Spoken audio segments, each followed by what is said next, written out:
Okay, so distinguished speakers, esteemed colleagues, and respected participants, good afternoon, Assalamu alaikum, namaste, and a very warm welcome to this timely and important webinar on Iran-Israel war, implication for South Asia and its neighborhood. I'm Professor Tawfiq. I'm the director of South Asian Institute of Policy and Governance. I will be moderating this event. Before we go to our panel, I will just let you know the modalities that how we will proceed. I'm so happy to let you know that we have a very exceptional panel of experts today joining us from different parts of Asia and specifically from South Asia also. So we have a Professor Dr. Jainab Gashami Tari from University of Tehran with us. We have with us Professor Amjad Abbas Khan from University of Punjab, Pakistan. Then also Professor Qian Peng, Senior Research Fellow, National Strategy Institute, Tsinghua University, China.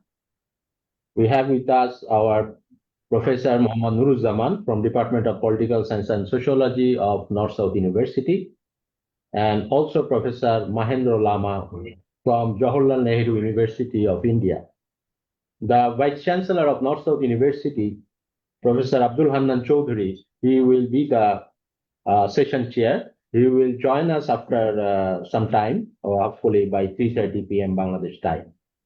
So we will have a first round of discussion by our panelists, and then we will have question answer session. I will, as a moderator, also ask some questions specifically to the panelists in the round one, but also in round two, when we will open the floor, we will get questions from our participants who are joining online.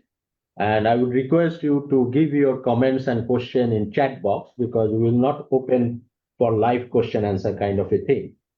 And then I will come back to the panelists in the second round of the discussion when they will get a chance to respond to those questions.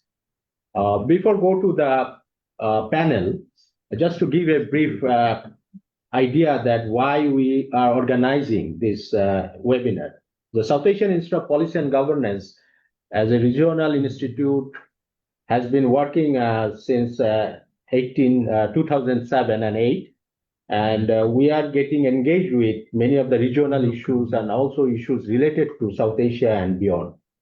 So you all know that in recent weeks, the world has witnessed an unprecedented escalation in direct hostilities between Iran and Israel. And this 12-day conflict marked a significant turning point in Middle Eastern geopolitics, shifting the nature of confrontation from proxy engagements to overt military exchange. While a ceasefire has since been declared, the situation remains fragile and the broader geopolitical consequences are unfolding across multiple regions. This webinar seeks to critically examine the far-reaching implications of this conflict, not only within the immediate Middle Eastern context, but also concerning South Asia and its extended neighborhood. As countries in this region maintain deep economic, diplomatic, and strategic ties with the Middle East, developments such as these carry profound significance. Issues related to energy security, remittance flows, diaspora welfare, regional alignments, and foreign policy recalibrations are now central to the strategic discourse in South Asia. We are honored to have with us an exceptional, as I said, and panel of experts representing diverse perspectives from Iran, Pakistan, India, China, and Bangladesh. Their insights will help us to better understand the complexities of this evolving situation and its implication for regional stability, global diplomacy, and strategic forecasting. So, as I said, that South Asian Institute is regularly organizing this kind of the webinars and seminars, and we produce policy briefs and working papers, research papers on the basis of this kind of discussion and also our relevant research works. So now we are going to our first presenter, Dr. Jainab Gashami Tari. Dr. Jainab is an associate professor at the Faculty of World Studies, University of Tehran. She specializes in power, identity, and representation with a focus on post-colonial studies, Orientalism, and Iran-Israel relationship. Iran-US relationships. Her current research examines how perceived threats and entrenched beliefs shape public opinion and political decisions. I requested Dr. Joinab to give a initial presentation to make it understand to all of us that what actually happened. He will give us a PowerPoint presentation and we'll listen from him within 15 minutes. But also I requested Dr. Joinab to answer following three questions during her presentation. The first question is, how does Iran view the strategic outcomes of this 12-day conflict with Israel, and what message was it aiming to send regionally and globally? The second question is, what are the key challenges Iran faces moving forward, militarily, diplomatically, and economically, especially under increased pressure from Israel and its allies? The third question is, inside of this recent war, how do you see the future of Iran's nuclear program? And do you anticipate further military confrontation with Israel or its allies shortly? So I request Dr. Zainab to start our presentation. So over to you, Dr. Zainab. Okay, thank you very much. Yeah, thank you very much for your invitation. I'm very happy and honored to be among my dear colleagues across the region and beyond, and it's an honor to be here. So as you said, I'm going to present the Iranian perspective on what happened during the June conflict and the 12-day war between Iran and Israel.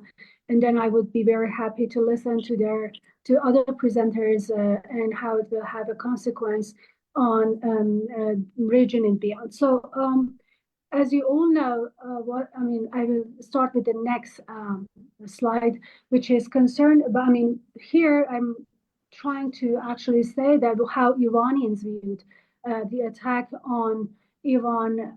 Well, Iran was engaging in talks with E3 and indirectly with the United States over its nuclear program, which, as you all know, it was the JCPOA, which was signed during the Obama administration in 2015 between Iran, EU, European countries, and United States, which Trump decided to pull out unilaterally in his first administration. So this was the pretext of the negotiations between Iran and indirectly with the US and E3. Iran and the US were supposed to hold an indirect negotiation on June 15, and the unprovoked attack, took place on June 13 under the guise of preemptive self-defense, despite there was no evidence that Iranian nuclear threat was imminent. The strike actually, for many Iranians and for many politicians and the public, was regarded as a Western duplicity, that you are negotiating while allowing U.S. aggression. Iranians have information, and the Americans never denied that they knew about the attack. And so the attack took place with the green light of the Americans and with the, knowledge of the Europeans. So on the next slide, I'm going to explain that, well, what happened was that this was, the June attack was in the dark of the night. It was largest scale strikes on Iranian soil, targeting houses of the Iranian scientists. At least 10 scientists, nuclear scientists, were killed, along with their families. They were sleeping at their houses. Top commanders, at least 12 top commanders, were assassinated that night, again with their families. As far as we know so far, over 1,100 people have been killed. About 700 of them were civilians, including women and children. The aggression was and sovereign, it was breach of UN Charter and on the sovereignty of Iranian soil was violated. And as you can see, the photo that I have it here is of one of the nuclear scientists, which was killed with all those red hearts that you can see there. They are all killed in the attack on the house of one of these nuclear scientists. So on the next slide, you can see the image of the attack on Iran's IRIB, which is Iranian National Radio and Television Broadcasting Studio. As you can see, it was attacked in 16 of the June, and 3 people were killed in that attack, and several other reporters were injured. On the next slide, you can see Israel's attack on Evin prison, which took place at the middle of the war. as you can see, I mean, Israel, it's very interesting how they framed the attack, that Israel bombed an Iranian prison symbolically. This was the word they used. And it killed at least 71 people, including prisoners, their families who had come there to visit their family members, and also those who were working in the prison. It was described by the Israeli foreign minister as both retaliation for Iranian missile strikes on Iran on civilian structures, and also somehow an act of liberation, which is very interesting to see how you can possibly attack a prison as an act of liberation and killing the prisoners. On the next slide, you see the other major attack on Iranian nuclear sites, which was both with both United States and also, I mean, Israel and the United States as well. It was monitored. All these, at least these are the sites that were monitored by International Atomic Energy Agency, or IAEA, and it's considered a serious violation of international law and the UN Charter. On the next slide, I'm explaining what would be Iran's, Iran has suspended all its cooperation with IAEA because, I mean, for a number of reasons. As you all know, on June 12th, a day before the attack, IAEA resolution declared Iran as non-compliance with nuclear obligations, and Iranians believe that this provided the context or the pretext for the attack or the excuse for the attack, while after the attack, Grossi himself said that it doesn't mean, I mean, that report or resolution doesn't mean that Iran was developing any nuclear weapon, but that is what they actually did. The timing was, provided the excuse.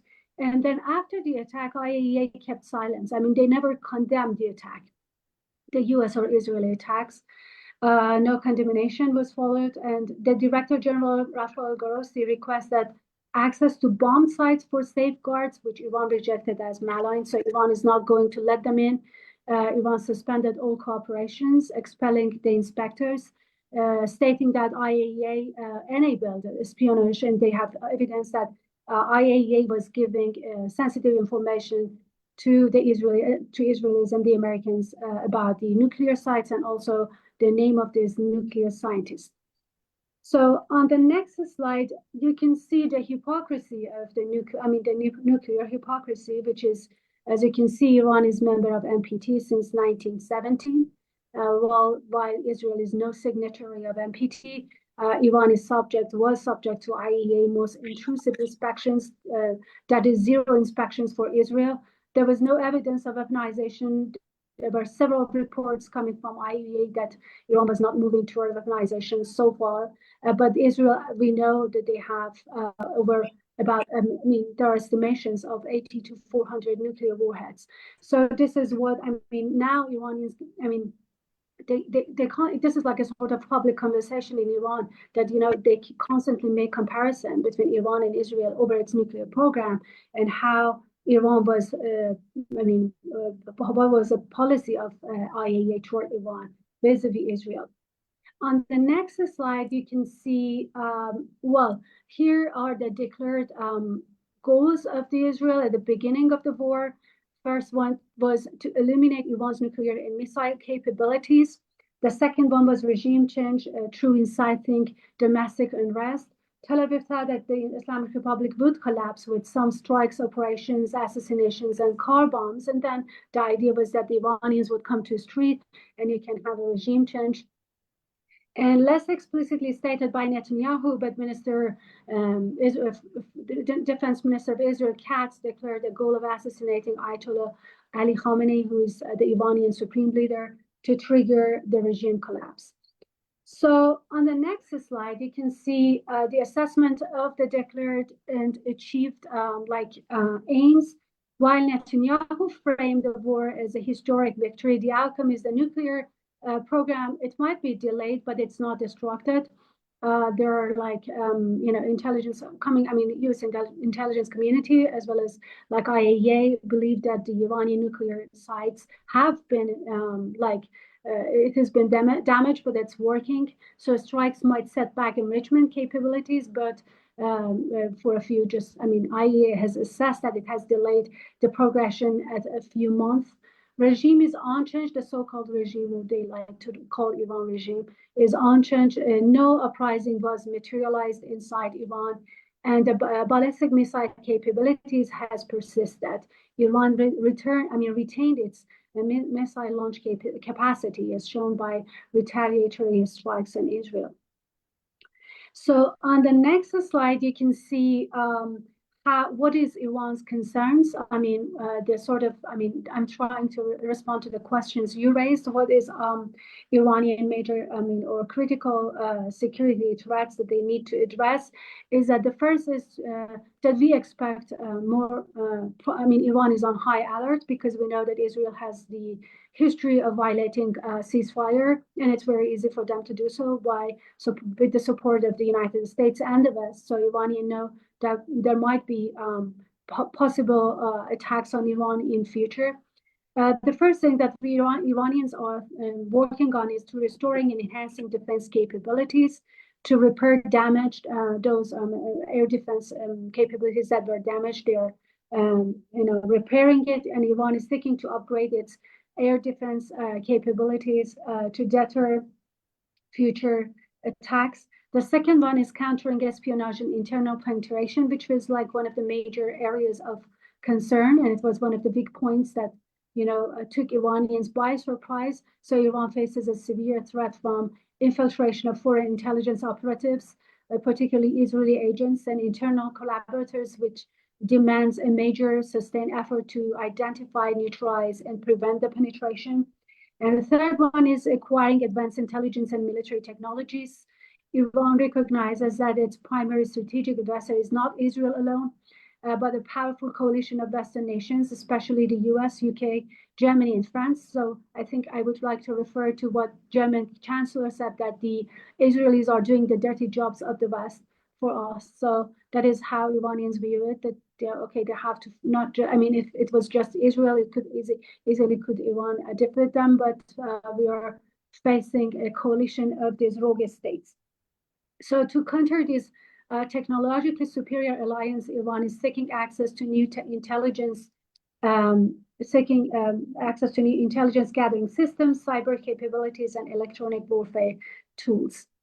So on the next slide, I'm going to talk about the global and regional consequences very briefly. I will touch upon them. I think our other colleagues are going to give us more details about the consequences on West Asia, Middle East Asia as well. So the erosion of Western credibility, the first thing that happens, and I think this was very important, especially among younger generation of Iranians who were, they were thinking that, okay, the West we need to be like the West, and the West is like civilized, and if we have negotiations, we can resolve the issue.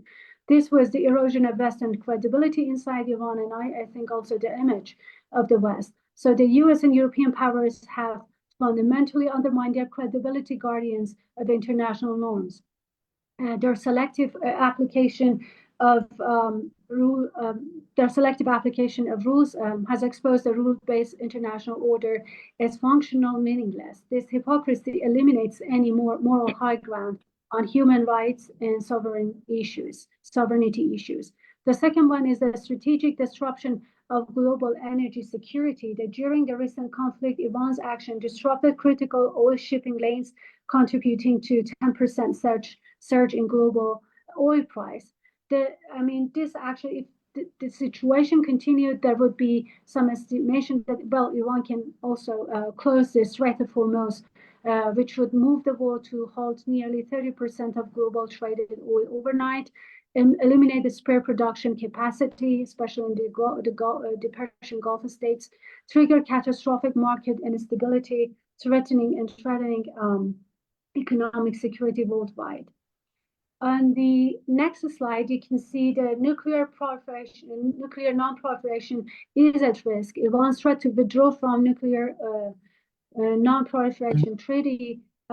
This would undermine global non-proliferation regimes, and it will complicate IAEA monitoring of Iranian nuclear activities. It will also accelerate some armories in the region and beyond. So I think you have seen this from Turkey that said that they announced they plan to boost domestic defense production to achieve full independence, citing Israel's strikes as a sinister message. So actually, Turkey we know is a close. I mean, Turkey is a NATO member and it's an important trading partner of Israel. Then we have also the Persian Gulf states that have accelerated their defense collaborations. On the next slide, I think overall, Iran has emerged as more resilience, and this is the public-wise. So the Iranian public has developed a profound skepticism toward the West. Iran's resilience during the Western conflict has not only countered Israel's efforts to degrade its military and nuclear infrastructure, but also amplified its regional influence in a sense.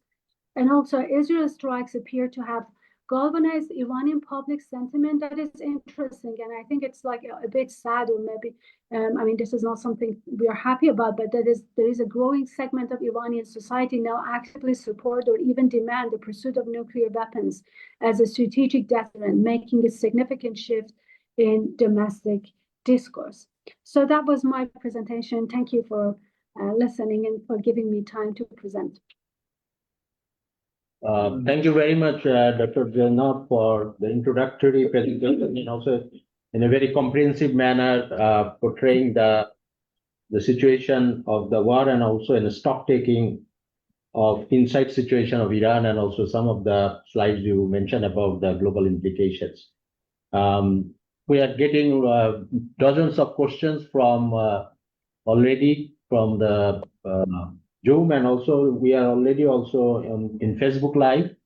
So a few hundreds are also watching through Facebook. So we are getting questions from there. I'm sure I will get back to you once we complete the first round by getting speeches from the other panelists. So I will now go to Dr. Amjad Abbas Khan. Dr. Amjad Abbas Khan Maksi is a professor at the Pakistan Study Center, University of Punjab, and currently serves as its director. He is also the president of the Academic Staff Association at Punjab University and a visiting faculty member at several Chinese universities. With a PhD in Pakistan studies, his academic focus includes politics, governance, and Pakistan's external relations. Dr. Maksi has over 25 years of teaching experience and numerous publications, both in journals and books. I have two questions to you, Professor Amjad. The first question is, how is the Iran-Israel conflict shaping Pakistan's foreign policy, especially its balancing role in the Middle East and global alignments? The second question is, what potential security, economic, and sectarian spillovers could this conflict create for Pakistan and its neighborhood? So, Professor Amjad, you will get 10 minutes in this round. Okay, thank you very much for giving me this opportunity to be among the very august panelists and about this very important issue which is being discussed. And as the issue has been raised, that has very significant importance for Pakistan and also for the region as well. Because of this, Iranian and Israeli conflict has almost a direct effects in Pakistan foreign policy, economy, society, and diaspora as well. As has been mentioned, that because Pakistan has never recognized Israel, and Pakistan has a very strong stance about Israel's presence and also its role in the international politics, and especially about these atrocities going on in Gaza. So when Israel attacked Iran... Professor Amjad, sorry to interrupt. Can you, on your video, we cannot see you. We can only hear you. Can you just switch on your video? Okay.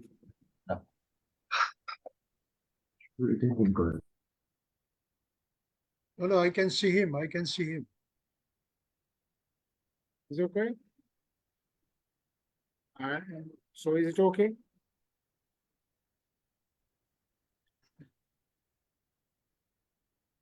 I can see him fine. His video is working. Please go ahead. Okay, thank you. So as I was mentioning, that because of this attack from Israel on Iran, because Pakistan and Iran shares 900 kilometers of borders on the southwest, So attack from Israel on Iran was very alarming for Pakistan as well, because in 1 month before, in May, when Pakistan and India had this encounter, and Israel and Indian, their cooperation was very open. So in that context also, and also in the general context in which Pakistan never recognized Israel, so it was very much a matter of very real concern for Pakistan as well on this context, on this strategic context.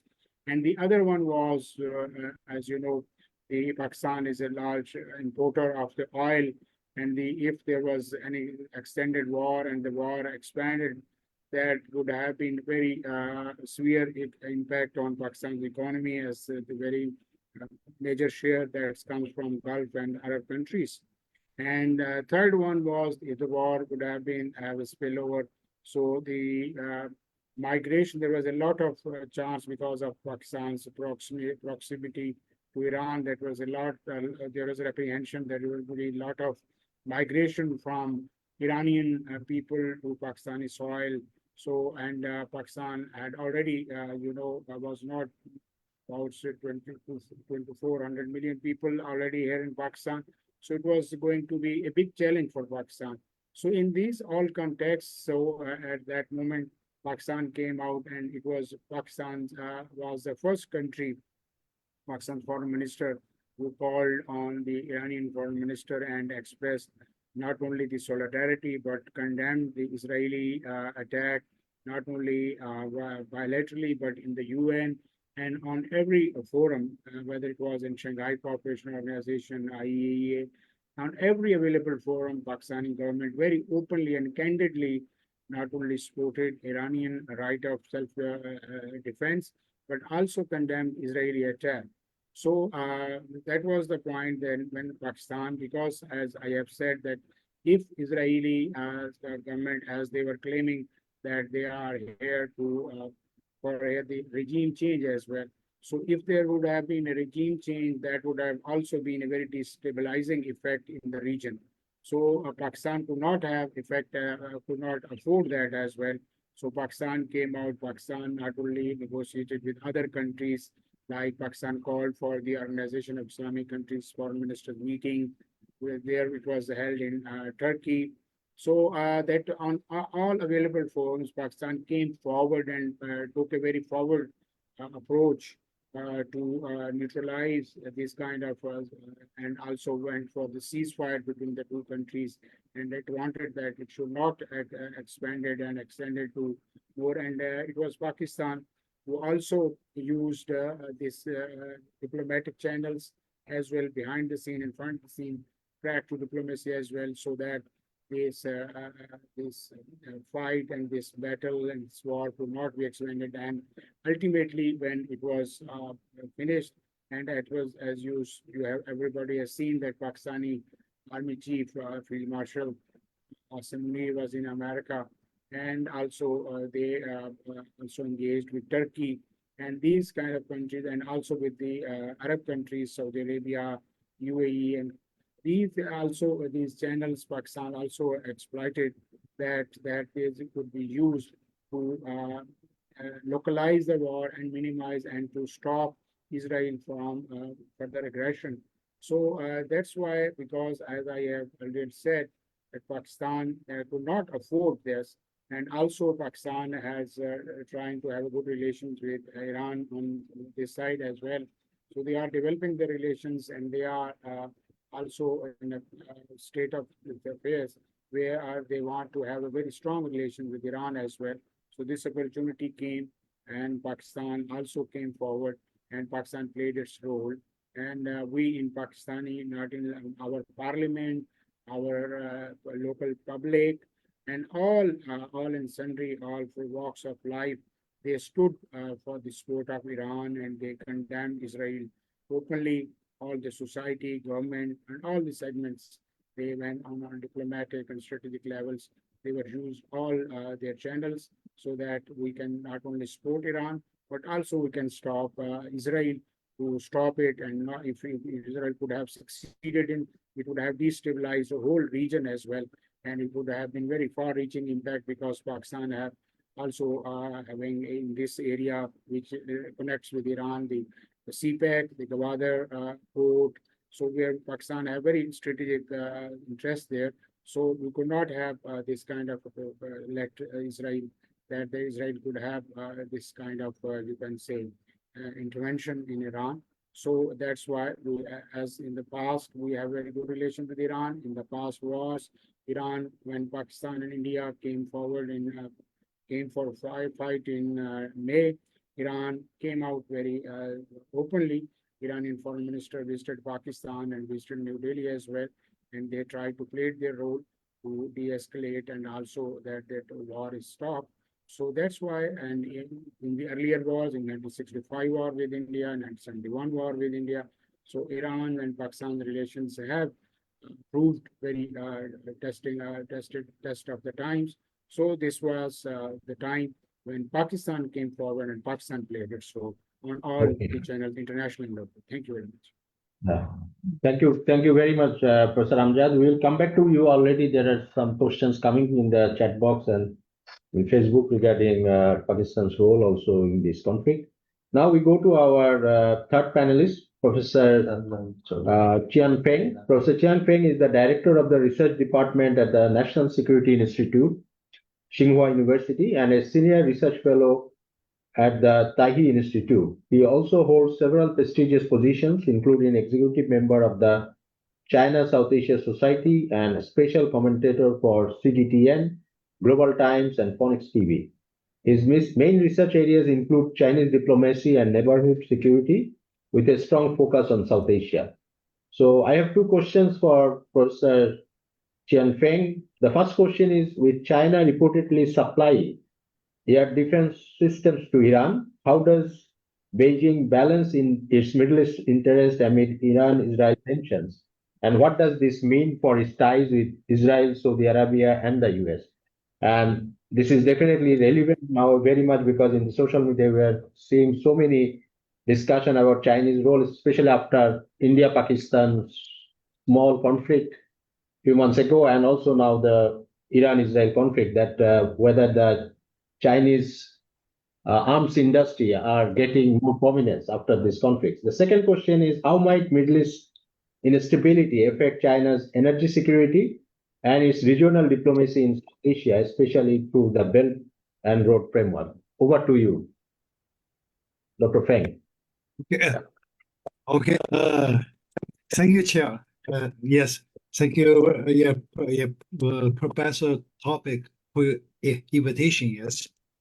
And yes, and also I'm very happy to meet old friend and also know the new friend. The old friend, the Professor Maxi, a long time. I'm so glad you're very well. Yes. And this, Salam alaikum. Good afternoon. Yes. And also thanks, Madam Paris' yes introduction about the Iranian perspective on the 12 days conflict. Yeah. Yes, and yes, since recently, yes, some news reports that the China air defense systems to Iran.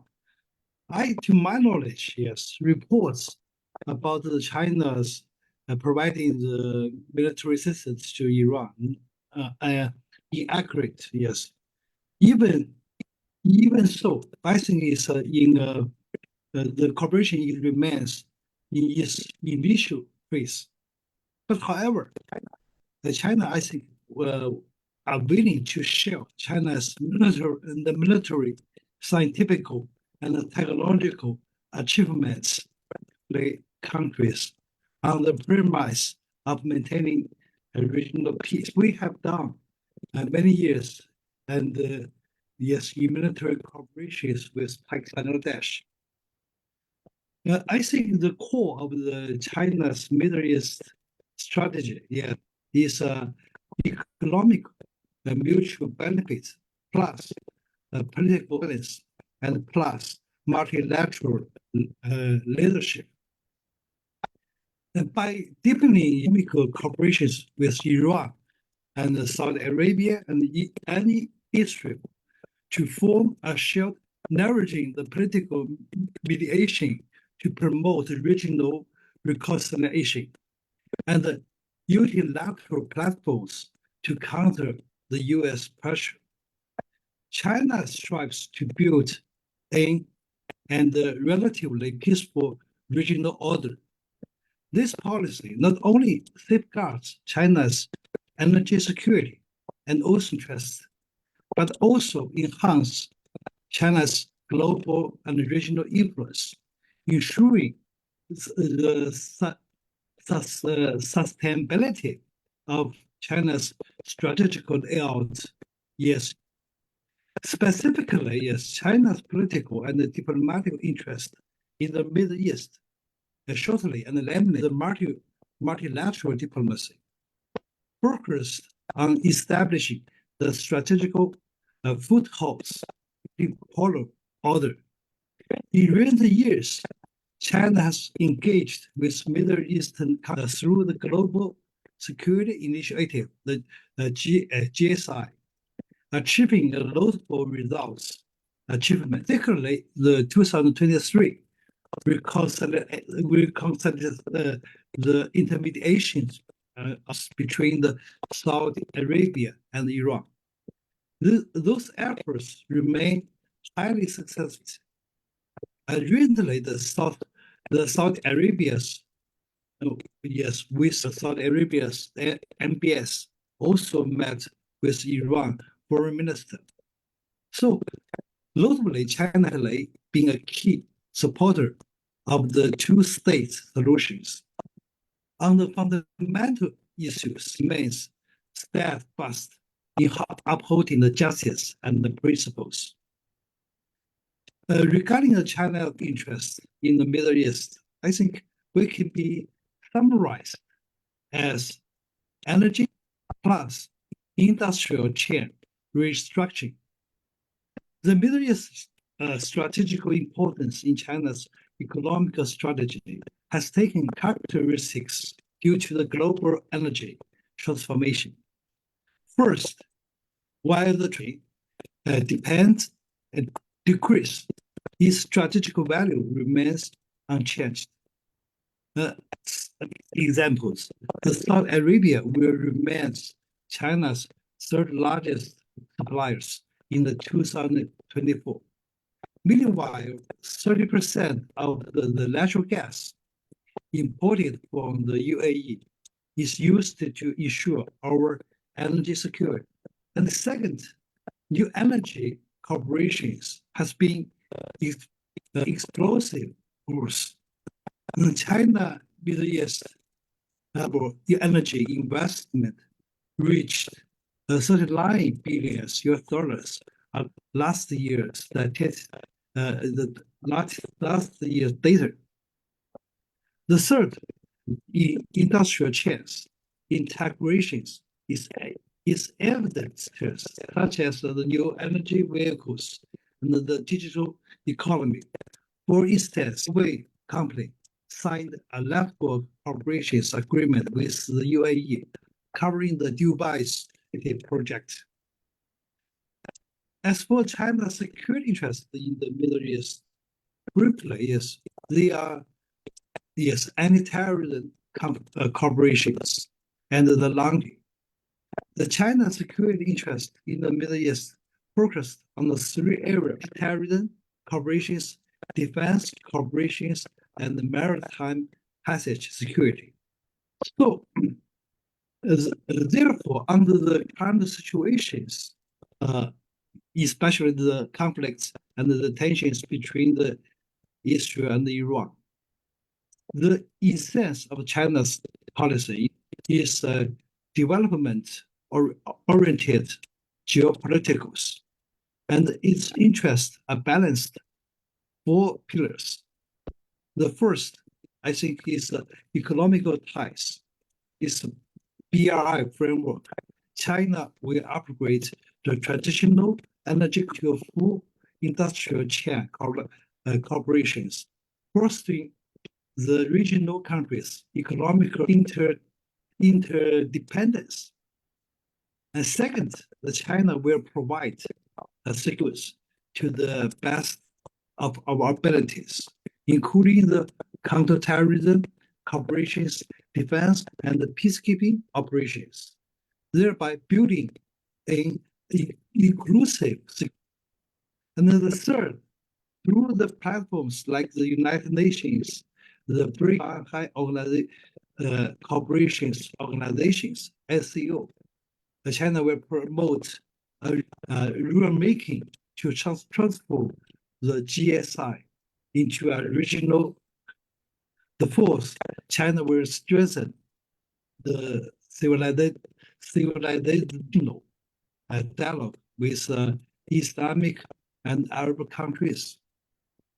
In my opinion, China avoids getting involved in great power competition while enhance influence through the substantive corporations. According to the, China has become the only major power, yes, in the Middle East that made a strategical dialogue relations with Iran, Arabian countries, and also Israel at the same time, yes. And yes, dear Chair, for your second questions, I think the Middle East instabilities definitely affect the China and also our regional diplomacy. And also, it will influence our policies, our interests in South Asia, and also some implications, yes, on our BI, yes.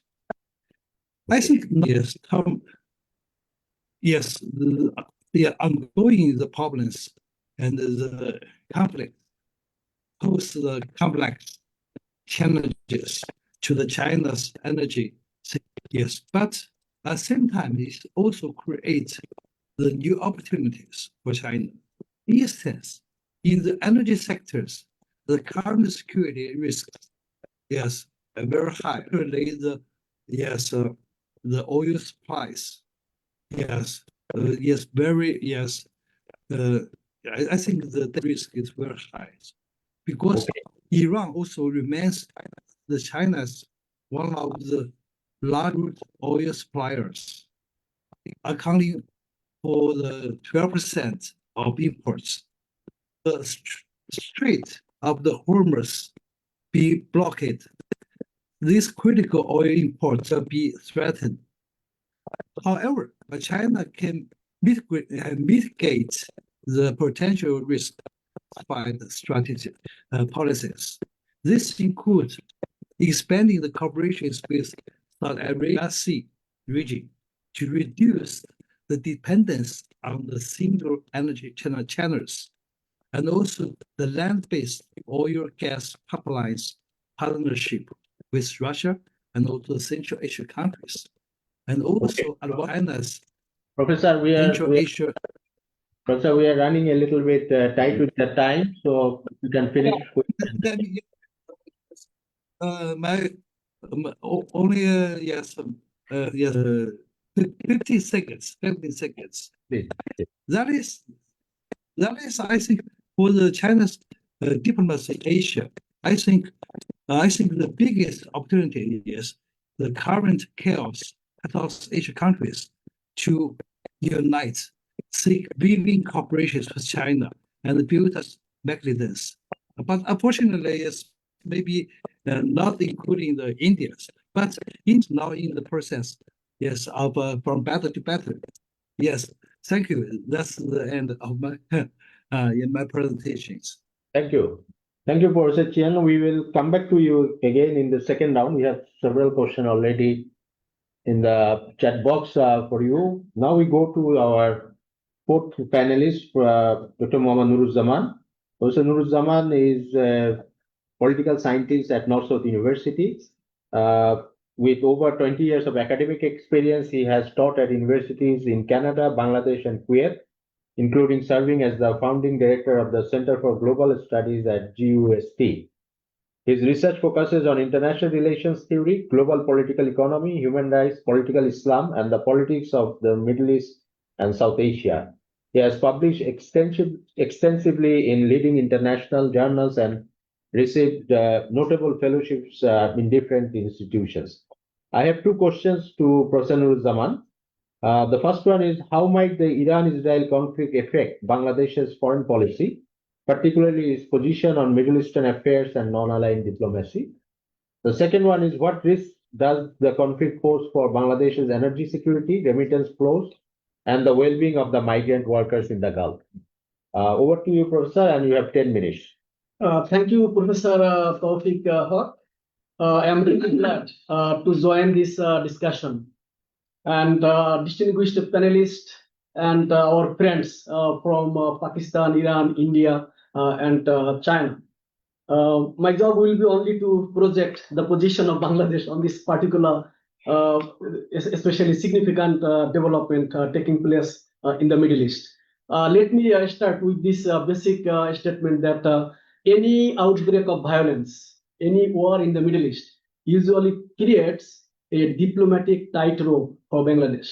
And if there is an attack on by Israel on Palestine, on Iran, also by the US, then the diplomatic tightrope develops more and more complexities, and it creates very difficulties for Bangladesh to come up with balancing responses. So before I elaborate, let me actually highlight the ideological versus pragmatism fault lines in Bangladesh foreign policy. So ideologically, Bangladesh as a Muslim country is actually tied to the Arab Muslim countries and non-Arab Muslim countries in the Middle East and in other parts of the world. And common brotherhood, economic interest, political, diplomatic ties usually define our relationship with those countries. At the same time, there is also a pragmatic dimension that economically we have actually more interest in the Western countries, particularly in the European Union and in the United States. So the tensions between these ideological versus pragmatic fault lines creates some sort of diplomatic ambiguity, strategic ambiguity on the part of Bangladesh. That means our country is hardly able to take a clear position on any party with bias for party or going against another party. So, and this has been particularly clear in the foreign policy statements of the country issued by the Ministry of Foreign Affairs occasionally. So with this brief statement, let me also highlight the fact that of the two warring parties in this latest round of military flare-up, Iran is a brotherly Muslim country, having historical, political, cultural ties with the people of this country. Israel, on the other hand, is diplomatically not recognized by Bangladesh. Even Bangladeshi citizens are facing ban to visit Israel. At the same time, we don't have official business, economic, and trade linkages to Israel either. So that means our position on this particular conflict has been actually shaped and defined by not by Israel but by the US position and the position of the European Union. And let me also mention that even before the outbreak of this particular war between Israel and Iran, there was already the 2020 Abraham Accords. Some Arab countries already normalized relations with Israel. Saudi Arabia was about to open its diplomatic relations with Israel. So Bangladesh's position was already actually facing a tough diplomatic test. What should be the position of Bangladesh if Saudi Arabia and other Arab countries would really establish diplomatic relations with Israel?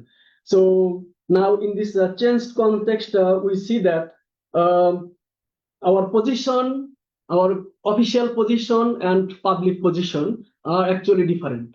Official position defined by pragmatic interest, access to Western markets, investments, economic, technological cooperation. But at the public level, it is actually extremely favorable sentiments, emotions to the Arab countries, to Iran, and to the Palestinians particularly. So the first I will actually elaborate here a set of domestic as well as external factors shaping Bangladesh's responses to Middle Eastern developments, including the latest round of conflict war between the Islamic Republic of Iran and Israel.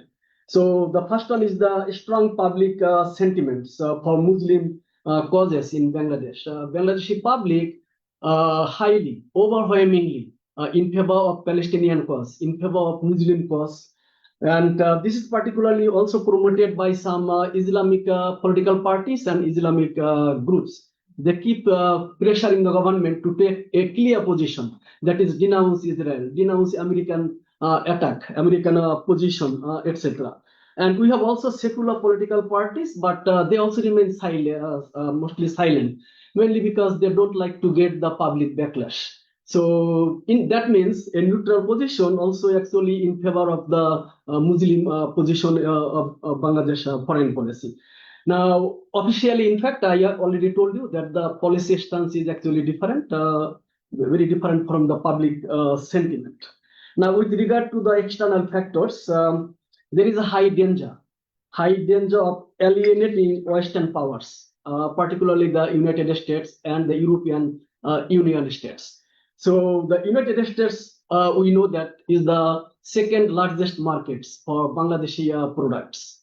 And our garments, pharma products usually make OS to the American markets.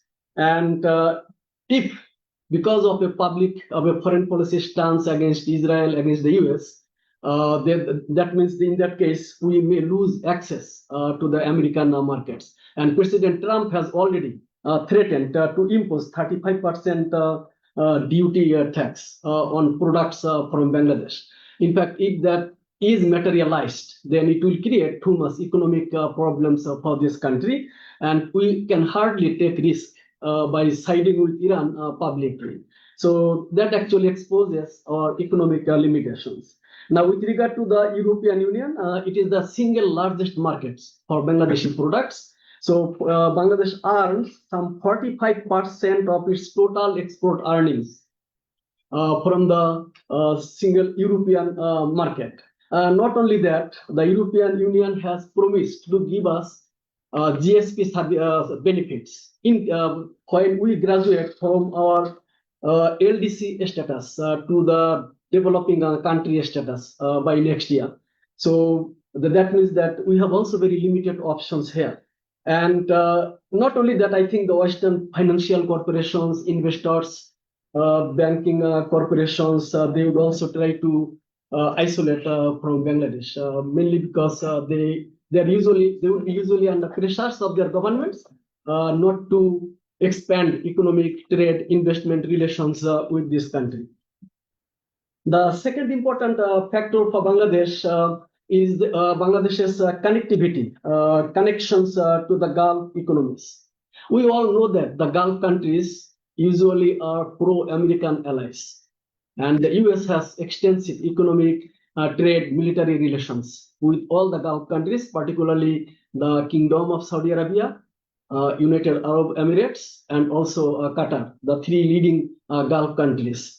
And all three countries, except Qatar to some extent, are 100% pro-American. But one noticeable development is that at this time, in the latest round of conflict, Saudi Arabia, Qatar, and UAE took a somewhat pro-Iran stance because they all condemned Israeli strikes on Iran, although they did not condemn American strikes on Iranian nuclear sites. That actually exposes their weaknesses, that they cannot really go against the United States. Now, if that is the case, then Bangladesh has to actually take that into serious consideration, because if Bangladesh goes against the Gulf countries, that would also put us in serious troubles because of very few reasons, like our energy security. We import most of our energy and LPG, crude oil from the Gulf countries. And any increase in oil prices would definitely widen our current account deficits. And also, we will force us to pay more amount of dollars to pay for the energy import bills. So and until the time we have actually energy security granted, or we develop alternative renewable sources of energies, Bangladesh has actually limited option in this regard. And the second important option is factor is that some 8 million Bangladeshi migrant workers are currently in the Gulf countries. They are sending back $20 billion every year. So that's a huge source of remittance for us.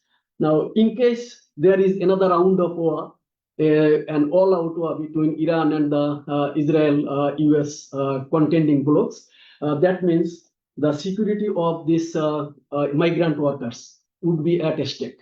And we do not have any contingent plan to evacuate the migrant workers quickly either. So that means we have to develop some kind of network with our regional partners like India, Sri Lanka, Nepal, those countries.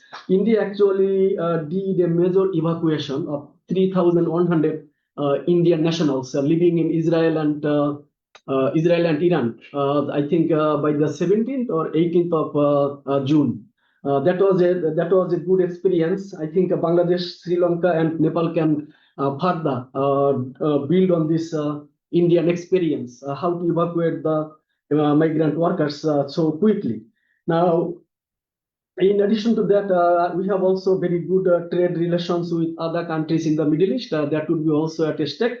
In brief, a diplomatic misstep can seriously jeopardize Bangladesh's interest, economic, political, and strategic interest. And I have highlighted the limitations, weaknesses of our foreign policy. But one thing I should mention is that the role of the OIC, Organization of Islamic Cooperation, in this particular event, it usually takes a middle position on almost all important developments in the Middle East. And Bangladesh usually aligns with the OIC because it gives it the diplomatic and political shelter.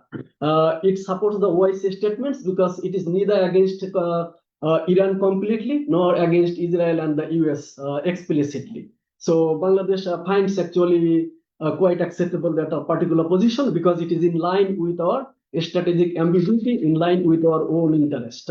Hopefully that I would be ready to answer more questions whenever the viewers come up with, and thank you very much for the time being.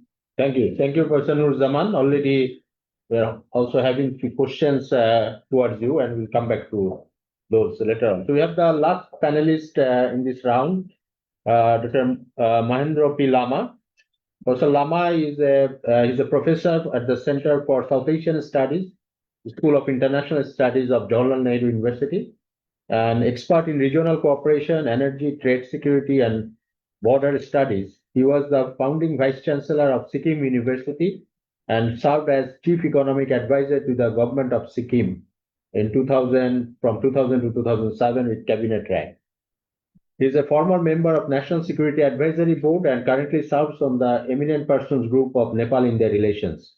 Dr. Lama has represented India in major SAARC and ASEAN forums and held visiting positions at universities in Japan, the US, and South Asia. And he has published a lot in the different kind of journals and also books and book chapters. I have two questions to you, Professor Lama.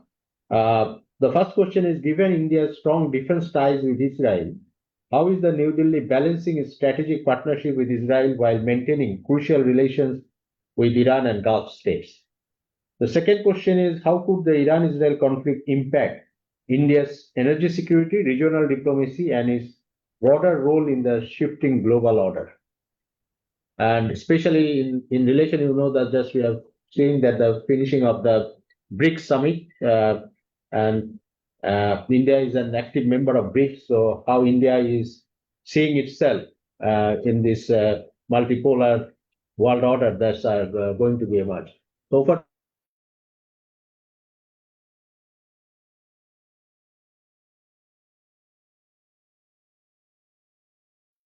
Professor Lama, you need to unmute yourself. Yes. Yeah, sure. Yeah. Thank you very much, Professor Taufik, and yeah, giving me this opportunity, and very pleased to share the dais with all the panelists from different countries. It's a very complex situation for a country like India. You have Iran, which has a very close civilizational linkage, millennia long history. You have Palestine, uh, for which India has fought for almost 50 years consistently in 50s, 60s, 70s, 80s, right? And you have Israel, which was given a kind of a diplomatic status in 1992, but expansively developed relations, particularly in the last 10 to 15 years. And on top of this, you have another complex situations. You have China, you have Russia, and you have US interconnected to these countries, Israel, Iran, in a very complex manner. You have the global regional forums like BRICS, right, which keeps out US, right, and that makes situation very complicated. So it's a game which India is trying to cope up with. Hard power versus soft power, dependence versus interdependence, technology versus economic resources, north versus south, a divided south, a very disoriented north, right? And more importantly, the literal collapse of the global institutions, not able to do anything when Israel does something severely wrong in Gaza and other areas. So the question is, how does India react to this kind of situation? For us in India, I think it is very, very crucial that our relations with Iran is a very, very comprehensive relationship. Cultural, right? Resources related to oil, though our dependence on oil from Iran has gone down drastically in the last 20 years. 11% of our oil used to come from Iran about 2006-7, then 9%, then today it is not even 1%, right? It's precise, and because there is a third force, which is US, right? And it has sanctions. And this sanction has got direct relations with India's anything to do with Iran. Then you have the Chabar port, so very crucial, launched with so much of fanfare, with so much of hopes and aspirations by India and Iran, right? And of course, Afghanistan also. Then you have a very high level interactions, interrelations between Iran and India, including what you call the bilateral consultative mechanisms, including that of the national security advisors. On the other hand, you have Israel. And one would be really impressed by the comprehensiveness and the steady development of relations between India and Israel in the last, what you call it, 15 to 20 years. You have a strategic partnership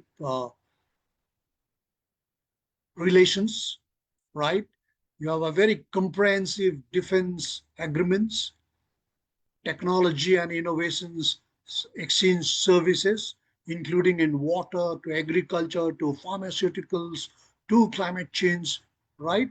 And more than that, you have very hardcore defense exchanges, including the long-range missiles, including that of the what you call the UAVs and the Barak 8 missiles. Now, given this kind of interconnections between Iran and India, between Iran and Israel, between Israel and India, And given the third forces, the role of third forces, including China, US and Russia, and it's India's very intriguing relations with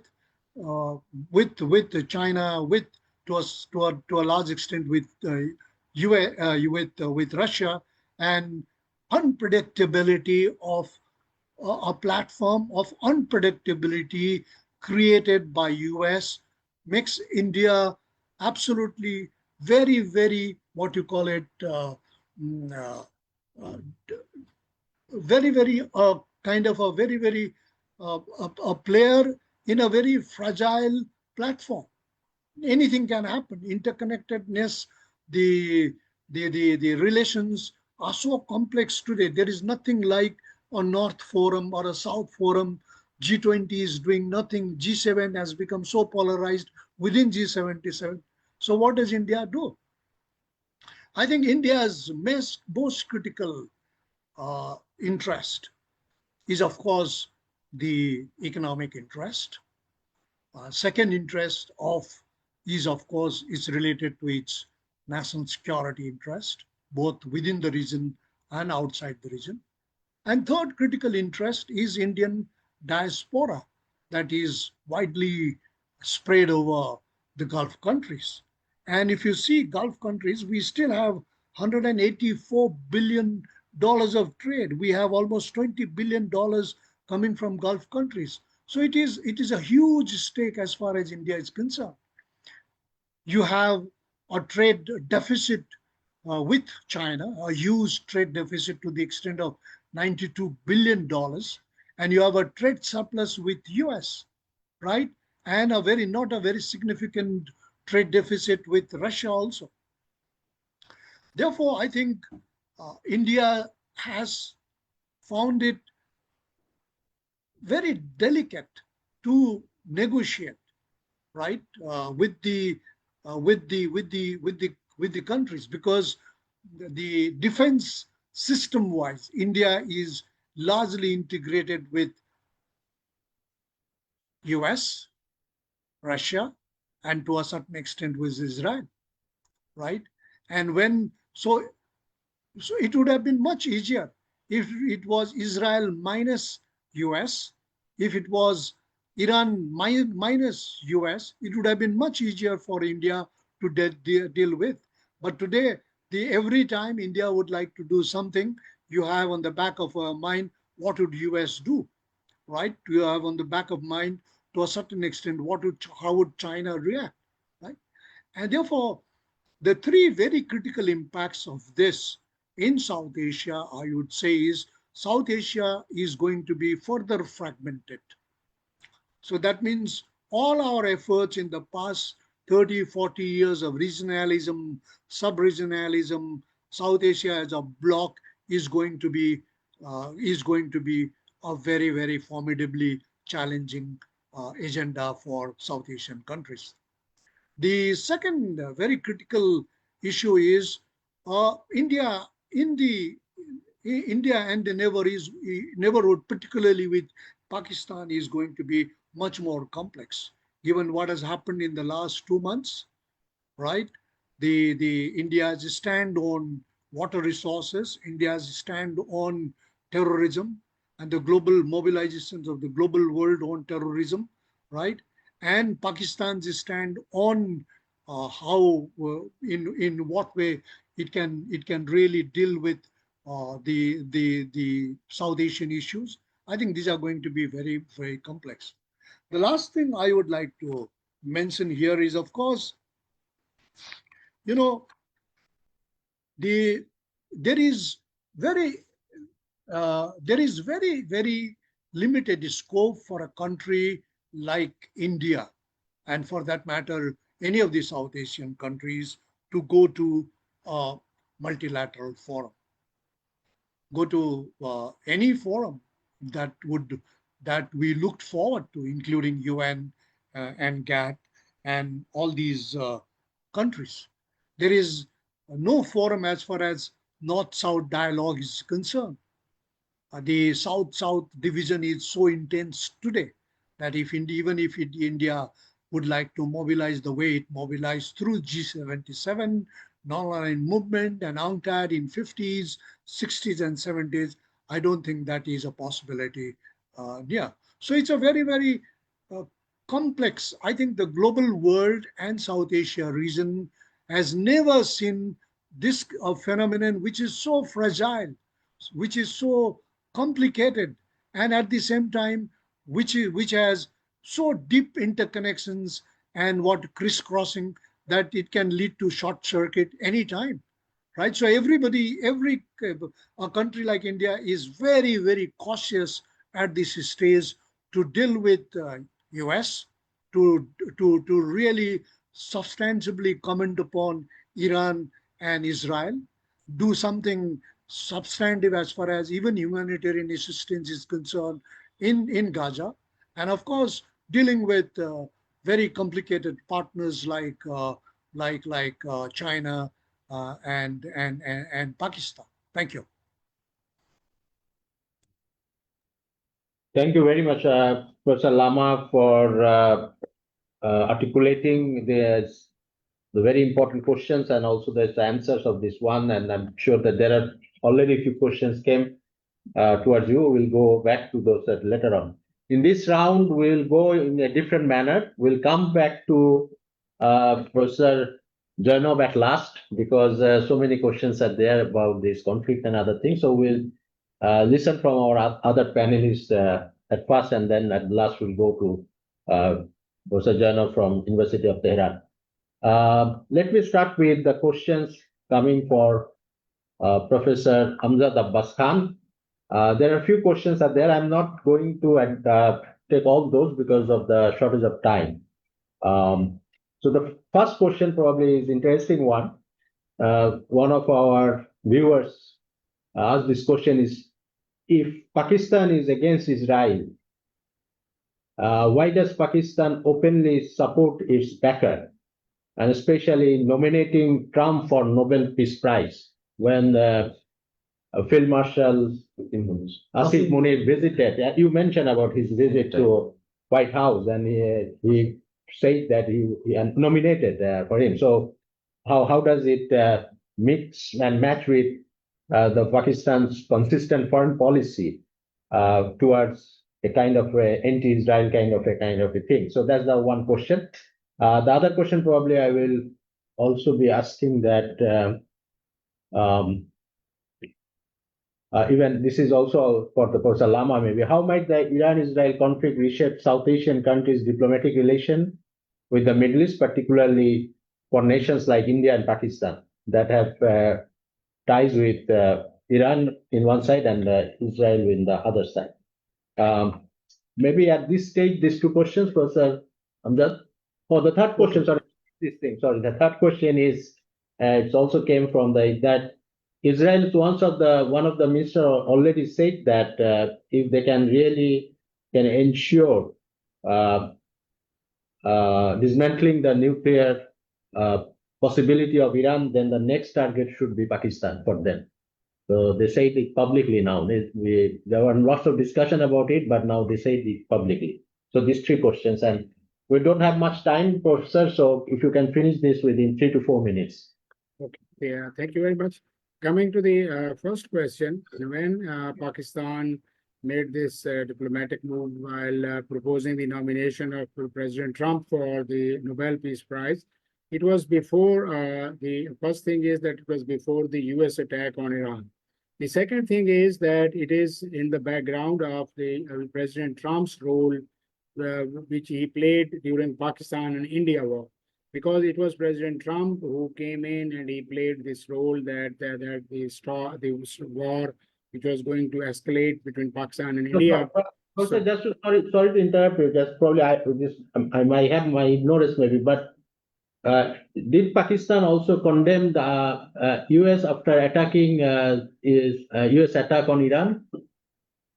Pakistan very openly said that it's very unfortunate and it should not have happened. And Pakistan also made those diplomatic channels, including involving Turkey and these that So Pakistan, because as you have mentioned that Israel was openly stating that next target can be Pakistan. So Pakistan was trying all its best that this war between Israel and Iran should not escalate. And as Israel was openly threatening Pakistan as well. So it was Pakistan has a very, this choice that Pakistan stood with Iran openly. And this Nobel Peace Prize that should be taken as in the background of Pakistan-India war, not Pakistan, Israel-Iran war. So because even after that, Pakistan used its diplomatic channels, convinced the other parts of the world as well, and even to America, said they even when American attacked Iranian atomic arsenals, and even when Iran retaliated by attacking the American air bases in Qatar, Pakistan continuously pursuing both US and try to that war should not be escalated. So the first thing is this, that this should be taken as in the background of Pakistan-India context, not in Israel and Iran talk.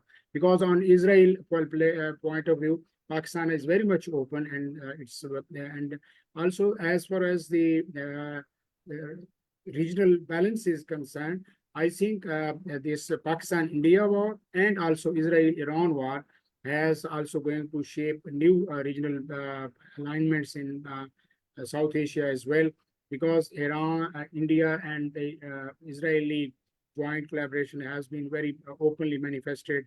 It is open to Iran now as well. And the other side, Pakistan, Turkey, they have come very closer and even much before the past. And even if we recognize and we remember the past, there used to be RCD in 1960s, which was developed between Pakistan, Iran, and Turkey. So we are looking forward, Pakistan is looking forward to strengthen its ties with Iran and with Turkey as well, not only in the strategic, but also in kind of, economic terms as well, so that Pakistan can get out of its financial crunch as well. So also it is going to strengthen its strategic cooperation with Turkey, and also definitely Iran as a natural, on its borders. So that's why I think that Pakistan and this war has brought more closer to Iran, more closer to Turkey, and this kind of, regional cooperation. And also China is definitely is very important player of this region. Russia is very much there because Russia also took that very much open position on this. So in this, during this war, Pakistan, China, and Afghanistan also hold talks in Beijing. So there is also possibility that through this Afghanistan, Azerbaijan, Afghanistan, and Pakistani railway line is also built, and Turkey has also shown its interest. So I think this war has brought more opportunities and some shifting of new alliances in this region as well. Yes. Okay. Okay, thank you, Professor Ramzad. If we get time, we will come back to you. So there are a few other questions there.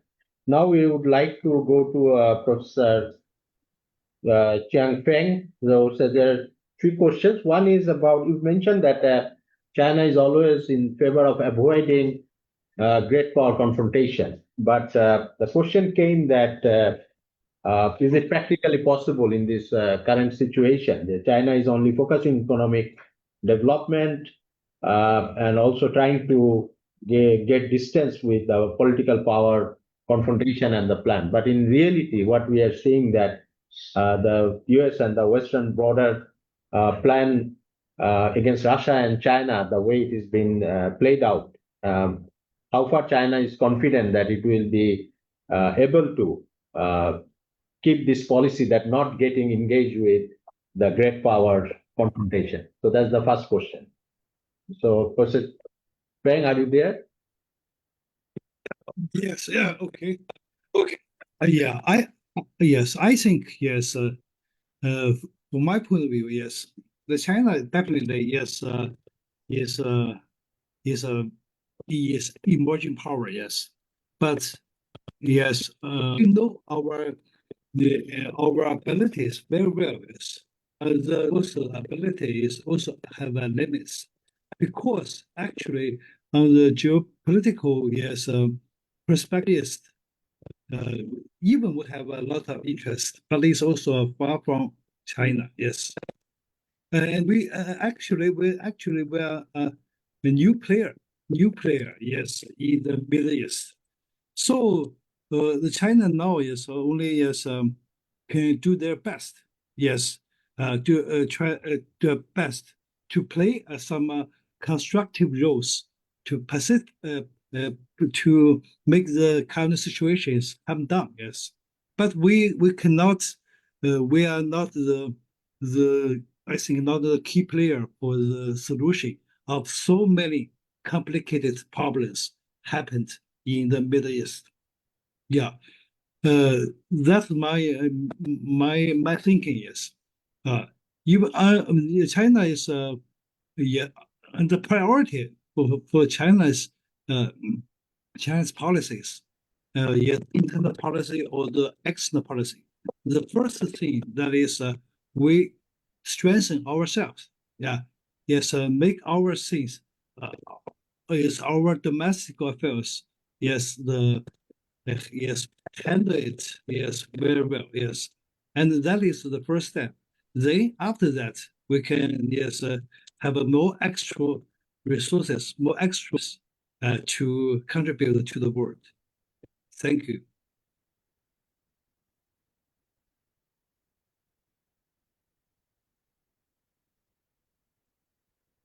Hi, Chair. Yes, can you hear me? Yeah, please continue.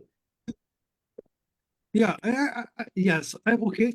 Yes, the diplomacy, we always caught the yeah, the the big power diplomacy is our priority, and also the neighboring diplomacy is our foundations, and also the third level is the things with our diplomacies with the global south.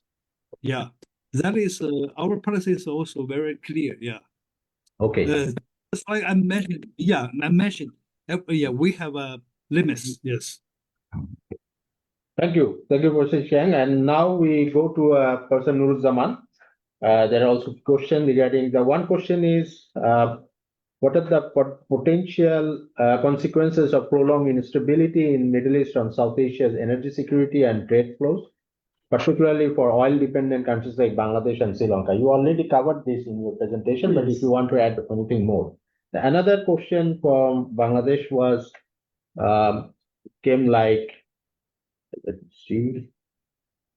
Yeah, would the Iran-Israel war lead to religious tensions or protest in Bangladesh, and what would be the consequence of that kind of things for future?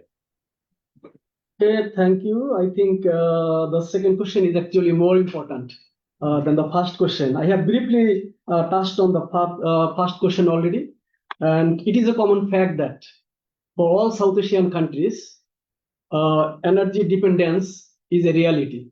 So Bangladesh, Sri Lanka, Nepal, Pakistan, these four countries are more dependent on the Middle Eastern energy sources than India. India itself has, in the short term, I think, invested in the renewable energy sources. So India is trying to cut its dependence, but on the contrary, the four other countries did not really come up with any effective measures and plans to reduce the dependence on energy supplies from the volatile Middle East region. And for that reason, I believe that India, Sri Lanka, Bangladesh, and Pakistan, also Nepal, should come up with a close energy security cooperation. They should build some kind of energy reservoirs, both oil and LPG. So that could actually enable them to face challenges in the future, to absorb the shock waves of further military flare-ups in the Middle East. So other than that, these countries should also explore their own sources of domestic energy, like oil, gas in the Bay of Bengal for India, Pakistan, for India, Bangladesh, Sri Lanka. Nepal is a landlocked. It has actually less and less opportunities to be self-reliant on energy sources. But I know that Nepal is also generating hydro energy to keep its citizens consuming energy. That's the one side. Another is actually the religious issue here. I think religion is already a big factor.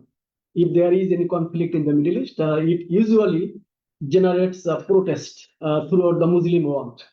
Now, here in this case, there was a possibility, I think, if Iran would collapse under American-Israeli attacks, in that case, Shia-Sunni conflict could become much more serious. Because the Shia people, although they are primarily concentrated in Iran and a few other countries like Bahrain, Iraq, Azerbaijan, but they have actually sizable numbers in different South Asian countries. So the Sunni countries, Sunni Arab countries, they usually side with the United States, although not publicly with Israel. So we already know that. So the fall of the Shia powerhouse could actually ignite possibly more regional sectarian conflicts, in my personal opinion. And the Sunni powers, though they do not really support Israel publicly, but in this case, in this latest round of war, as I understand and you also understand, they also wanted an Iran minus nuclear power. So a conventional Iran is acceptable to all the Gulf countries, other Middle Eastern countries, because in that case, Iranian influence would not be that much felt across the region. But a nuclear Iran, and Iran armed with nuclear teeth, is going to exert more influence. It has already developed its own network of militia groups, the Shia militia groups in Iraq, Hezbollah in Lebanon, and also the Houthis in Yemen. So these groups would be more and more empowered if Iran finally manages to go nuclear. Although we know that currently they are actually significantly degraded. Their military capabilities to attack Israel or just to come up with a strong resistance to Israeli attack, fuse attack, that might not happen so easily. But the rise of Iran would definitely empower them. But we hope that Iran and Saudi Arabia, the two Muslim powerhouses, they manage their rivalry, they manage their strategic relationships, and not to ignite this sectarian tensions, sectarian violence in the Middle East. It is in the benefits of all nations in the Middle East. They must maintain this peace on religious grounds as well as on regional economic security and political grounds. Thank you very much. Thank you. Thank you, Person Nur Zaman. I just want to supplement one thing with Person Nur Zaman that we didn't discuss about the sectarian things in a very detailed manner, even though he mentioned it some way. Even though we do understand that the Sunni world in the Middle East, especially the rulers who are in power, they are in favor of this that Iran without nuclear power. But that's not quite sure that whether the people of the Sunni world, whether they're living in Indonesia, in Malaysia, or even in many parts of the other Middle Eastern country, what do they want? So do they want a nuclear Iran? Yeah, they want. So there's a difference between the rulers and the general people. Even in Bangladesh, probably you look into the social media, 100%. that the people, they want to see a stronger Iran. The Sunni world also and the Shia world, they want to see that the Iran really capable of is been able to counter Israel in a very in a forceful manner. So I think that's a difference between the position in the rulers of the Gulf rulers and also the if I can add just one sentence, that an Iranian victory against Israel would actually make all the Muslim peoples happy and delighted, and they will go for party the whole night. Yeah, and that's one question that we didn't ask here, because there were few questions in the chat box and also Facebook. That people are saying that here we are talking about Iran, Israel, but we are not talking about Gaza. And then the Gaza issue comes. Middle East and other Muslim world, probably the only people believe that Iran is the only country who can save Gazans and also the Palestinians, because the other Muslim nations, they didn't do anything for Palestinians. So anyway, this is another kind of a debate and discussion. We will take a question from our another professor, Professor Mahbub, and then we go to our last panelist, last two panelists, Professor Lama from JNU and also Professor Janab from University of Tehran. It's like that. I had a question to Dr. Amjad. Is he still here? In the news, we saw that Pakistan was willing to nominate. Yeah, that question you asked. Already asked. Yeah. But after this development, when Israeli Prime Minister is also nominating, is Pakistan in the same thought, or they have revised their perception about it? Thank you. Yes, thank you very much. I have earlier mentioned it that Pakistan's nomination was in the backdrop of Pakistan India context, not the Israel, because on Israel, Pakistan has a very clear position condemning Israel on every possible forum, and not only the public but on the government. Both Pakistani public and government were on the same page, condemning and desiring that Israel must be punished, because as I have earlier said, because Pakistan has also its own strategic concerns, which ultimately necessitated that Israel must be given a very strong punishment in Iran. And that's why Pakistani people also were celebrating the victory of Iran. It was taken that it was basically the Pakistan's another victory. Now, first in May, it was vis-a-vis India, and second in June, it was Israel, which was openly threatening Pakistan. So Israel's defeat is very much of Pakistan's victory as well. Okay. Yeah. Thank you. Okay, thank you, Professor Amjad. We're so happy that also our Vice Chancellor, Professor Abdul Hamdan Chowdhury, has joined with us. So, Professor Hamdan Chowdhury, the Vice Chancellor of North-South University, he will give his comments and also give a vote of thanks, and we'll listen from him because he's busy with another meeting. And then we'll come to Professor Lama and at last with Professor Jainab to listen their last comment. So, Professor Abdul Hamdan Chowdhury, our Vice Chancellor of North-South University, sir, over to you.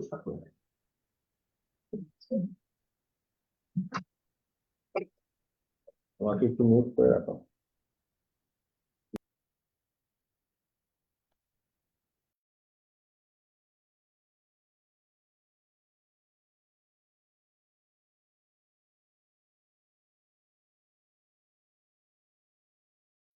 Professor Tawfiq, am I audible? Professor Tawfiq.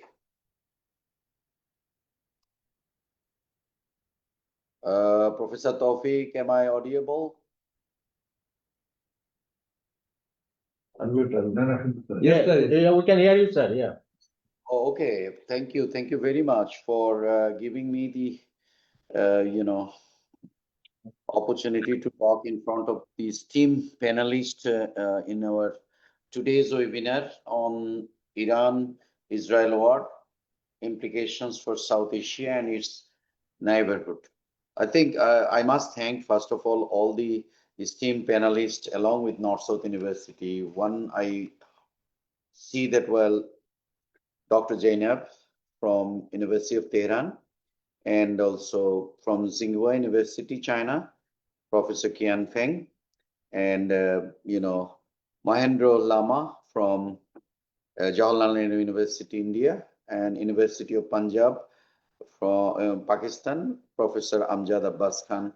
All of you, thank you very much for a very pertinent discussions that you all have, gathered together with the panelists from North-South University, Professor Muhammad Nurujjaman and Dr. Tawfiq, and also my colleagues, Professor Mahbub and others.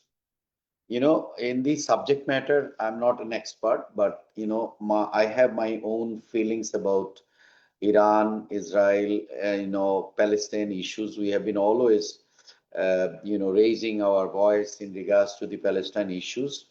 I think, in the global context, I understand that, well, why the West and also the advanced countries do not want that Iran can proceed in regards to be a nuclear power. We understand it very well that, well, they do not want to see that, well, from the Muslim country, any more, nuclear power are going to be evolved, especially in the Middle East, where Israel has great interest to, accomplish their mission in regards to wiping out our, beloved Palestine, especially this war particularly in the Iran-Israel war that had happened few days before for few days.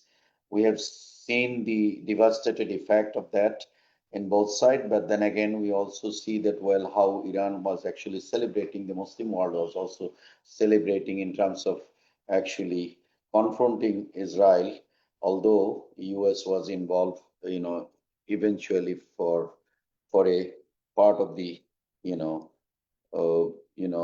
episode. When it comes to the implication for South Asia, we have seen even there are many font of devastated, implication that had happened. One recent experience I would like to share with this esteem, panelist, even in a country like Bangladesh, which has been always supporting the Palestinian cause, and we have been always raising voice for the operation that has been done systematically by Israel to the Palestinian brothers and sisters and Muslim people, our brotherhoods, our brothers and sisters in Palestine especially. Now that all of a sudden in South Asia we see that, well, I don't know how it happens, even from West or what, pressure that we have got that this time, even being an esteemed institution like North South, and also many Bangladeshi institutions, those who were actually welcoming all the time Palestinian students to be over here in Bangladesh after this war, the Iran and Israel war, all of a sudden, even we see that Palestinian students are blocked by even the government. You know, all of a sudden, which pressure I do not know.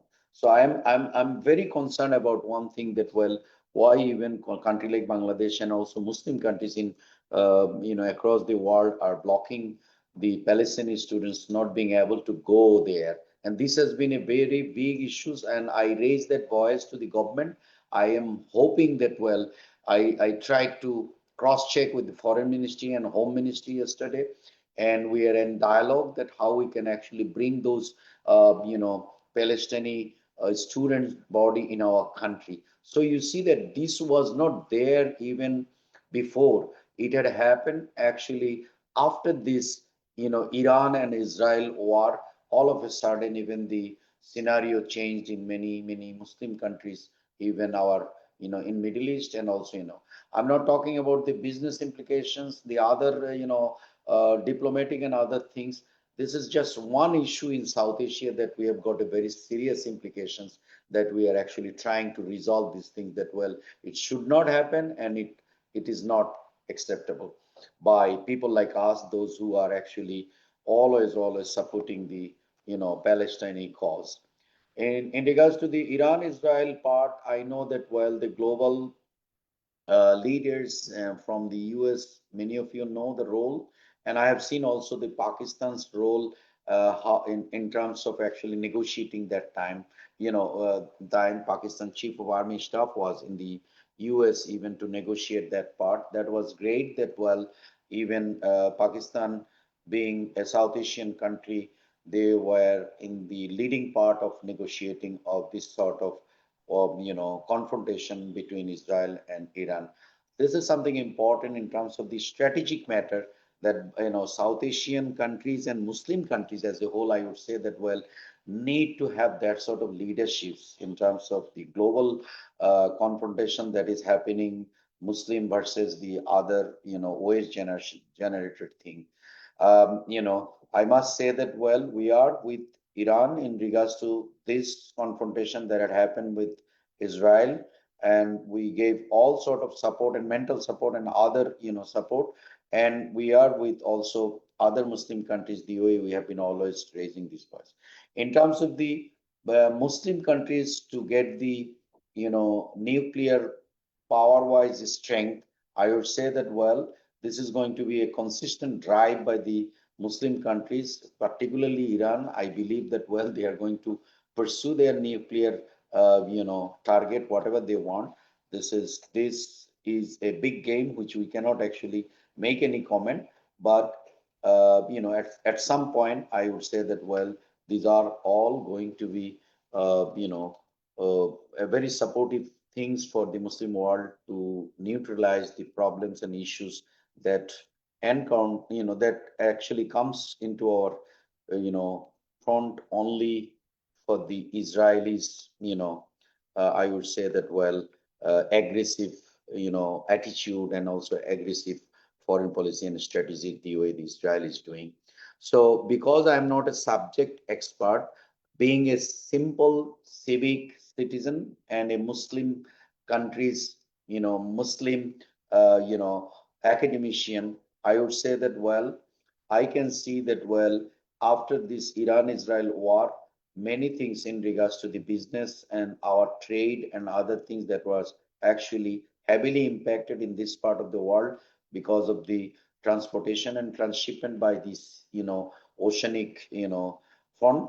And, hopefully, it's going to be resolved soon. And we do not want to see that, well, this sort of adverse situation that our Muslim brothers and sisters are going to face or confront, in the upcoming future. We would like to see that, well, this whole world is going to look towards the peaceful, solution for everything, and we are going to live in a world with harmony, and that's what is actually our objective. And I'm sure that academic, individuals like Professor Mohendro Lama and Kiang Feng from Tsinghua, and also other institutions like from Tehran, Dr. Zainab and Professor Amjad, they are going to give more valued input in the discussion. And I'm sure the audience, those who are actually attending in this session, they are going to be able to learn many things or benefit many things from this discussion session. But from my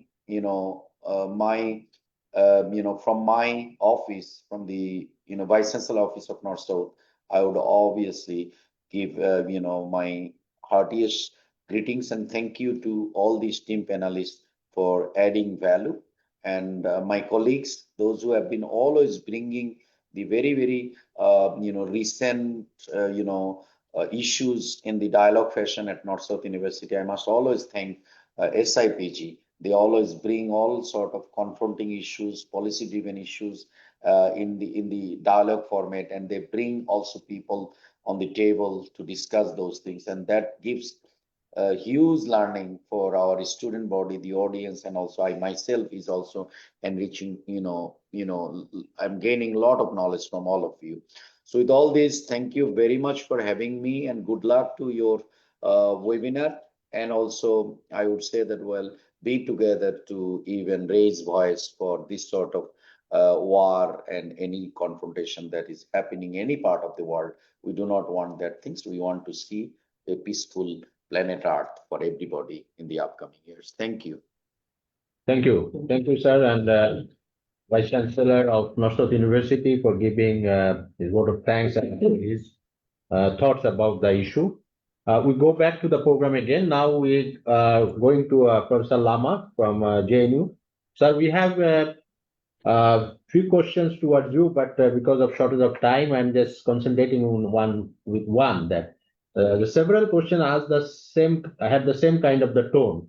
The tone is that why India is so close with Israel, because this is something that because of probably Bangladesh, Pakistan, the Muslim majority countries, the people always have that question in their mind. And especially one person asked this question that during Congress period, the Indian foreign policy about Palestine was very pro-Palestine kind of a thing, and very strongly condemned any atrocities by Israel towards Palestinians. But when BJP came to power, gradually it shifted its position, and now it is totally opposite. So do you think that if Congress comes to power in future again, is there any possibility of changes of India's foreign policy towards Israel and Palestine? So that's the kind of a thing. And so do you understand the question, sir? I know this is a bit complicated. Yeah, I can understand. See, it is the prerogative of the government in power to orient, reorient, disorient. Right? It's its foreign policy issues. We have seen that in Congress period also. For example, when I was a student in the university system, whenever we used to think about Indian Ocean, the biggest disrupting factor in the Indian Ocean used to be the US, right? And we knew about it because our textbooks said that, our articles, our teachers mentioned about it, and and everybody condemned the US, right? We knew that in Afghanistan, when the Soviet occupation happened, the entire the country which was responsible for bringing so much of instability in Pakistan, in Afghanistan, and in neighboring countries in South Asia was US, right? So everybody knew. But look how things have changed as far as US is concerned. We have a Quad, you have an Indo-Pacific where US continues to be again the central factor from the other side of the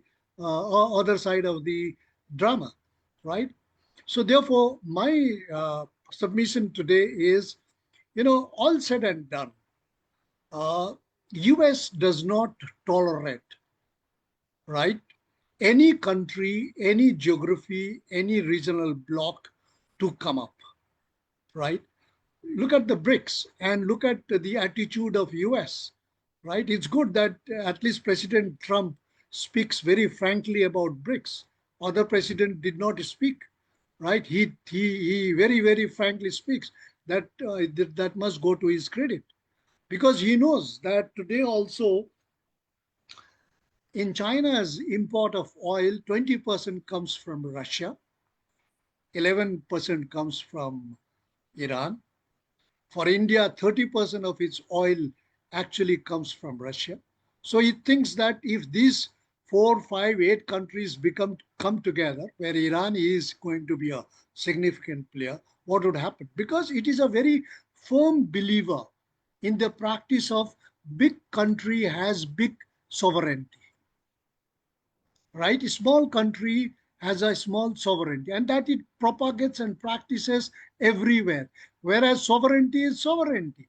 The content, the spirit, the nature of sovereignty, whether big or small, is the same, right? So it thinks that sovereignty, US has a big sovereignty, country like others will have a smaller sovereignty. One, this is very, very critical. It doesn't want any two countries which would make a difference in the global world to come together, India and China, right? So it practices, it goes to Nepal and say, hey, you must join Indo-Pacific. What has got Nepal to do with Indo-Pacific, right? It, whereas its sole intention in going to Nepal and asking them to join Indo-Pacific is to tell them that I would like to stop the rise of China right at its doorstep. That's what it is doing. It is going to neighboring countries, including to man. On the other hand, we will also find the what you call the most prolific protector of human rights, right? Everybody, everywhere it raises issues of human rights. Look at Gaza. Thousands of young babies and children were killed. It just closed its eyes. Even then, we celebrate US. The US is today the biggest destabilizer, biggest disruptor. Wherever it finds that there is something, right, which is going to challenge its so-called big sovereignty, it comes down on that heavily in the name of tariff. Look at Harvard University today. Look at its own Harvard University today, what it does. So this is something all countries must come together. That is why for a country, for a region like South Asia, it is very, very critical for us to come together and revive an regional organization like SAARC. Because whatever problems between India and Pakistan had in the past, it was the SAARC forum which brought the two leaders together, negotiating table, and again go back to a kind of a peaceful development process. Therefore, I would say that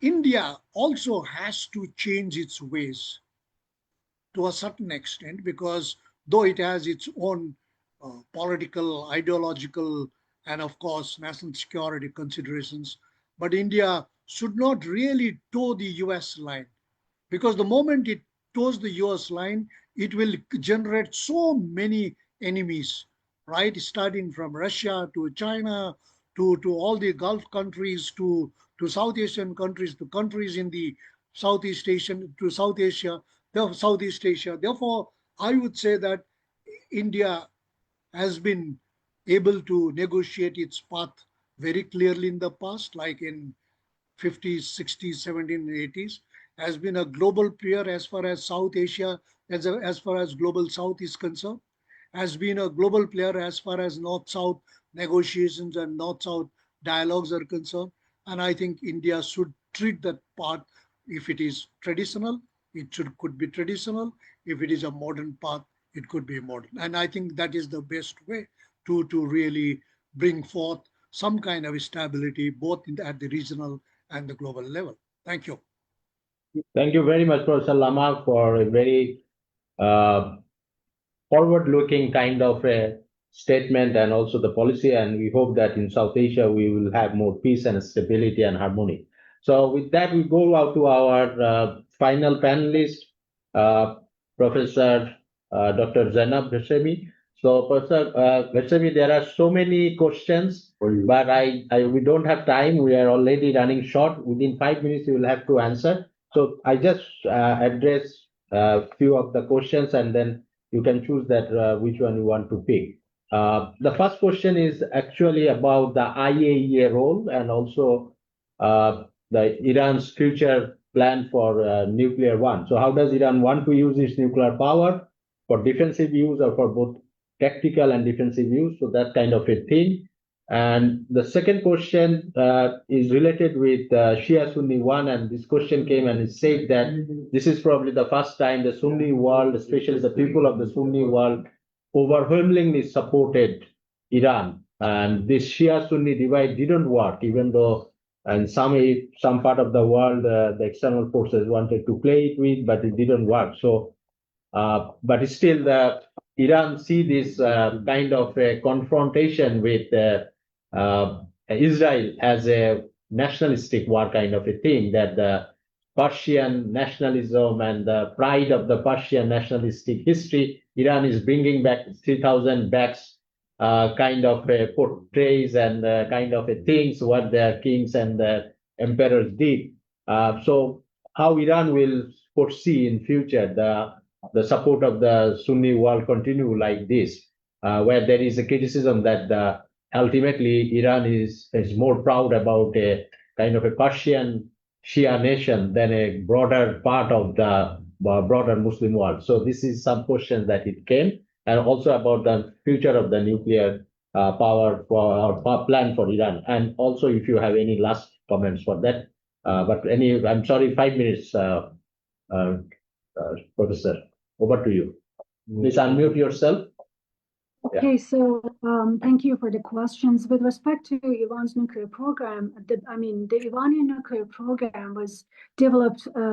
First of all, it's right of all countries to have a peaceful nuclear program, and Iran was within that framework of NPT under the most intrusive inspections of the IAEA. So Iranians didn't violate any terms of peaceful nuclear agreement.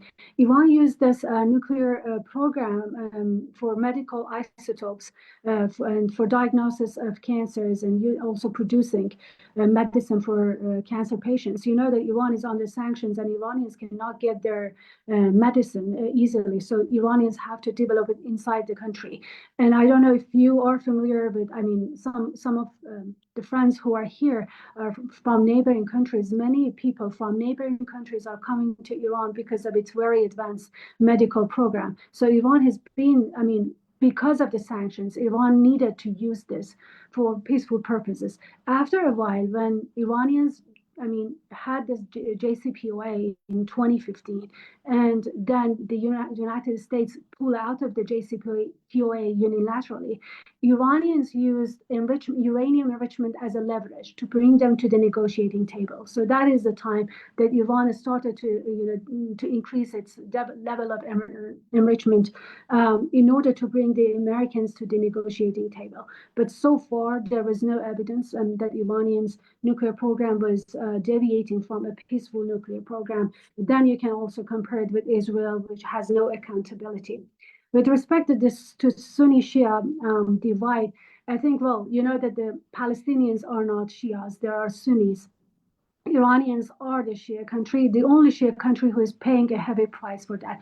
Here, when we were listening to other guests, always keeping the middle ground between, okay, Iran is good, but Israel is also, we need to keep like sort of relations with the Israel as well. Iranians didn't keep that middle ground. Iranians paid a heavy price under huge sanctions for the Sunni Palestinians.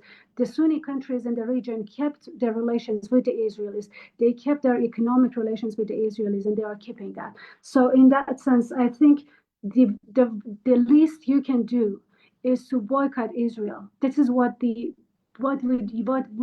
did with apartheid South Africa. They eventually, sanctioned the country economically.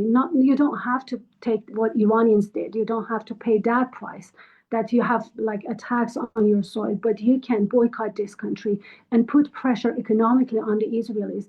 Israel is one small province. If you actually look at the size of Israel and the number of their population, it's a small province of Iran. It's a very small country, and you can easily, this is the only thing you can do is to boycott the country economically. So that's my response, and sorry if I took time. Thank you very much, Professor Zainab.